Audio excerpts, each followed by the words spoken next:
দেখুন বন্ধুরা, একটু কাঁচকলা কাটবেন, অল্প হাফ 4টে বিনস কড়াই কাটবেন গুঁড়ো গুঁড়ো করে, হাফ গাজর কাটবেন গুঁড়ো গুঁড়ো করে, পেঁপে নেবেন একটুখানি গুঁড়ো গুঁড়ো করে। এগুলো সব রকম কেটে আপনি ভালো করে ধোবেন। ধোবার পরে একটু পাঁচফোড়ন, একটু তেল দেবেন, দিয়ে ওইটা ভালো করে একটু নাড়বেন। একটু হলুদ, একটু লবণ দিয়ে নাড়ার পরে আপনি গরম জল ঢেলে দেবেন।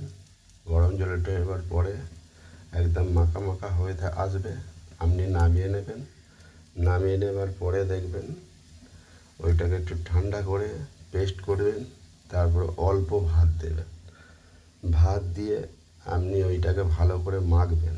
মেখে বাচ্চাকে আপনি 1 মাস খাইয়ে দেখুন, শরীর পুরো ফিট, স্বাস্থ্য সুন্দর হবে। আপনি এই টিপসটা করতে পারেন। ভালো লাগলে একটা আমার চ্যানেলে লাইক করুন।